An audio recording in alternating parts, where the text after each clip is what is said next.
My name's Andrew Hookway. I'm MD of a company called Extech. We're an IT services management organisation based in Haywards Heath. We employ approximately 30 people in the UK, and we also employ just over 15 people in Tunisia. How can young people best prepare themselves for work? I think with regards to preparing yourself for work, I mean, firstly, you need to focus on your education. Education is key, and I think you need to attain the best results you possibly can. If you've decided that you want to go to university, then at your age you should be concentrating on the grades you're going to get at GCSE, the highest grades you can possibly get. You'll then get the A-levels that you need to attain to go to university. So again, you need to attain the best levels at A-level, then to get the university that you want to go to, and also the courses that you want to go on. So that's the first thing. That's what you need to focus on. Now, at each stage, you might find that you're not going to get through to the next level.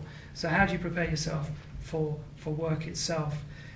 There is education, but also you need to focus on you as an individual.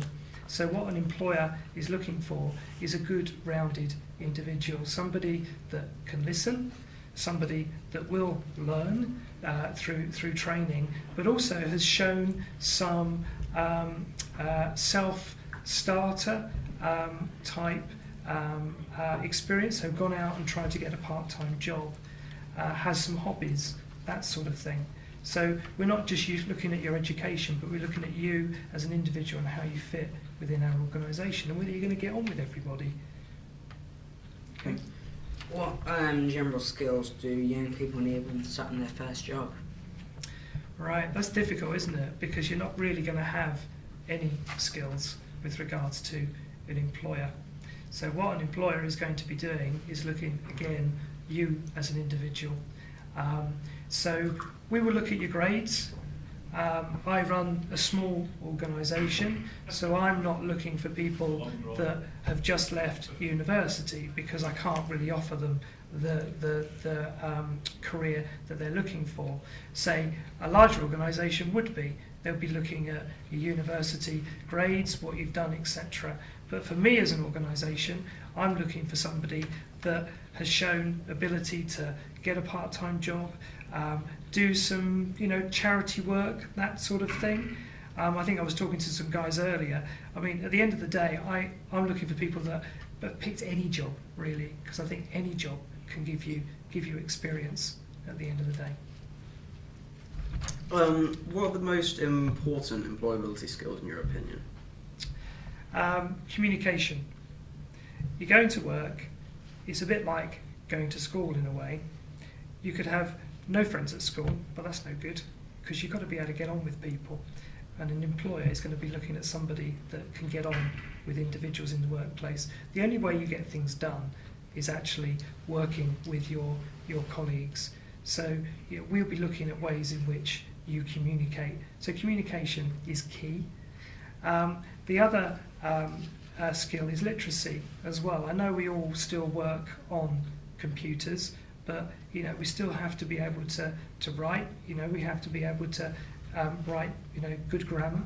We have to have a good telephone manner, be able to answer the phone, and then you'll be surprised how many people have come into our organisation that don't yet know how to answer the phone properly to a customer and write notes and pass on messages. So I'm not looking for people that are highly skilled, and I'm not looking for people that bring skills into my organisation, but I'm looking for somebody that I can train, that I know that will listen and will learn and will take notes. I mean, that's another thing as well. The number of people that just sit and they just look at you and you think, you're not taking any notes, are you? And I would strongly advise taking notes. You do at school, when you're in a lecture, you're taking notes and you're writing those up. It's the same in business, because you'll be able to go back and refer to those notes. What does a typical day look like for someone in your position? In my position? I've been in business over 30 years. I run my own business now.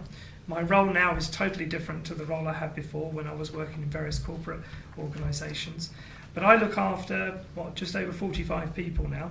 So my day starts at around 7:30 in the morning when I get to work. The first thing I do is check my email to make sure there's no horrible notes from customers, upset customers that need to be dealt with straight away. I then deal with all of the banking. So we look at regards to what we've had in the previous day, this day, with regards to the money in. I then have a meeting with one of my sales teams to understand what we're doing with regards to business coming in to the organisation. I'll have a meeting with my projects team to find out what's happening with regards to implementations that we're working on. So what I'm doing is I'm touching all areas of my organisation to give them attention, but also to find out that all the wheels are all turning in the right direction. And also, now and again I'll have to deal with escalations from clients. We do get unhappy clients now and again. And also I'll have to deal with staffing issues as well. By employing so many people, there are going to be issues. There are going to be people that are not happy. There are going to be people that may be turning up late or having a lot of sickness, etc. Those are all the things that have to be nipped in the bud and sorted out straight away. But that's the life of an MD looking after an organisation. And there may be customer visits as well that I need to do. Go out and see some customers. There may be some prospect meetings that I need to do as well. And there's also doing a lot of this, helping out with regards to you sort of guys, and also doing a lot of networking as well. Why did you choose to work for Extech? I started Extech 6 years ago. My career spans just over 30 years. I've worked for a lot of different companies of various sizes, and I decided just over 6 years ago I'd always wanted to start my own organisation, but I decided just over 6 years ago that the time was right. I'd had enough of working for large corporates. I'd had enough of being told what to do. I'd had enough of being given objectives that weren't achievable, and I'd also had enough of looking after large teams of people. So I thought the time was right to go and start my own organisation. It's not something I would recommend at your age.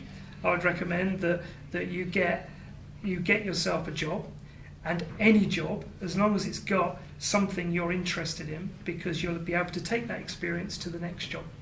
So when you get your first job, you'll have no experience. When you get your second job, you will have some experience. So I wouldn't recommend what I've done, but you may want to decide to do it later on.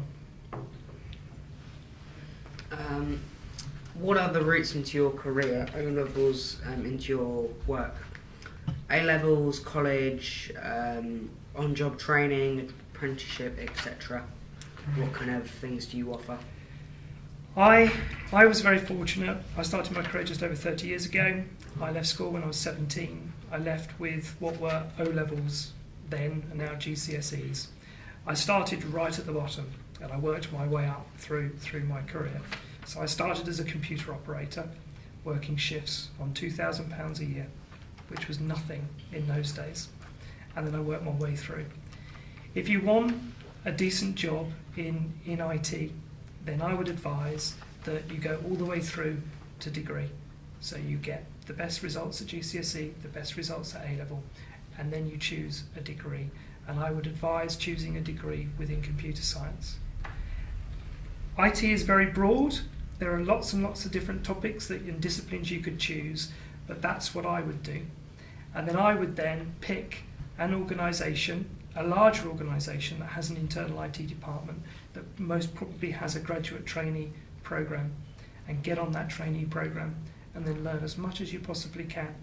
And you don't have to stay there for too long, but once you've got that experience, you're then classified as an IT person with experience that you can then move to the next organisation.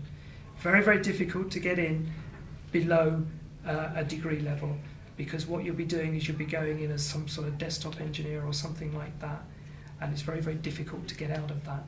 So focus on your education, and then go and find a company, a large company that can offer you a good training program, good grounding that you can then take to the next organisation. What are the different entry levels to get into the career/sector, and what could I expect the progression routes to be. How would I progress? What would I need to do? Extra training, qualifications, etc. Right. As I mentioned before, I recommend that you go to degree level to get into IT. Within IT, there are lots and lots of different disciplines. So you need to choose what you're interested in. So you could go into software development. You could choose to develop business applications, for example, trading applications or financial applications. You could design apps for phones. You could work on databases. You could become a database administrator. You could work on operating systems, so you could become a Unix administrator, or you could work on Microsoft operating systems, that sort of thing. I mean, what I would advise is that there are various training you can get online, which will help you with regards to your degree. But I wouldn't say it's of much importance before your first job. I mean, what I would say is to get on these training programs in IT, you do need the best qualifications you can get. Previous organisation I worked for before I started Extech, we did a graduate programme for IT entrants. We used to take on 10 a year, and we used to have so many applications. We could only choose those that got a first. So we choose the ones that got a first, and then what we would do then is we'd then go through their hobbies, and we'd then go through the other curricular activities that they'd taken on, and then we would then take them through an assessment programme where they'd all work together for a whole day to then pick out individuals. So if you want a really good job in IT, then I would focus on your education. Thank you for your time. That's right. Pleasure.